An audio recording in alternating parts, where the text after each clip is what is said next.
storied UFC career of the Diamond, Dustin Poirier, came to a close on Saturday night in New Orleans. Poirier was defeated by unanimous decision in his BMF title bout against Max Blessed Holloway. The Lafayette native walks away from the sport with a record of 30-10.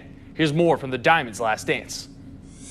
All eyes were on Smoothie King Center this weekend as Dustin the Diamond Poirier looked to cap off his UFC career as a champion. In the first round, Poirier seemed in a bit of trouble against his opponent Max Holloway, but in the second round, Poirier came back with a furious rally, almost ending the fight with a guillotine. The battle would go the distance, and once the judges' scorecards were turned in, the BMF champion remained Max Holloway.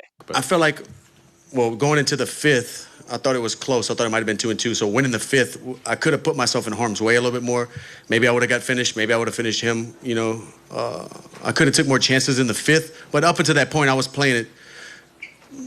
I was trying to fight like a professional, be smart. It seemed like he was waiting to counter me with his right hand every time I would come in. But the crazy thing is he never threw it. But he felt like his footwork and his movement was ready to throw that right hand. So I didn't want to take too many risks getting countered. I didn't want to miss and get countered. And he had already hurt me in the second round. So, man, I fought, and I thought I was doing well. I thought it was close rounds every time. So looking back, hindsight's always 20/20. But I thought I fought smart, and yeah, I tried to win, man. I really did. As a homegrown kid, I know you've probably been over to this arena on a number of occasions. Do you think that anything that you've seen here in the past compared to the level of volume that you heard tonight from everybody here in Louisiana? I didn't hear the second round. I didn't hear the bell at all. Zero. I think my coach said I was still throwing elbows and punches, and the door was already open. They were coming in the cage. I couldn't hear anything.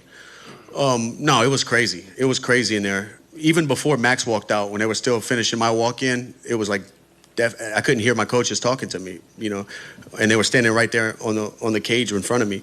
It's amazing. I love the support. But yeah, I've been to this arena a few times. Max Holloway made a brief statement with Daniel Cormier after picking up the win before giving the floor to Dustin Poirier to thank fans around the world.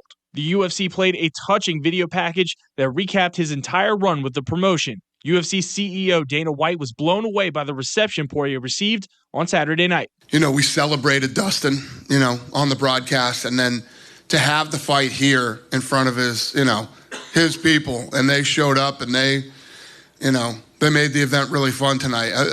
My girl Amber was saying to me, I was already in the back room, and she said not one person has left this arena when he was still out there talking. That's pretty special. I mean, you guys know you've done enough fights. Before Rogan even gets up into the octagon, half the place is gone. So the fact that they all stayed for him tonight, showed up for him tonight, broke the arena record tonight, the list goes on and on. Poirier would leave the octagon for the final time with the flag of Acadiana draped on his back, representing the community where the Diamond shined the brightest. Reporting, Jonathan Bulai, KLFY, News 10 Sports.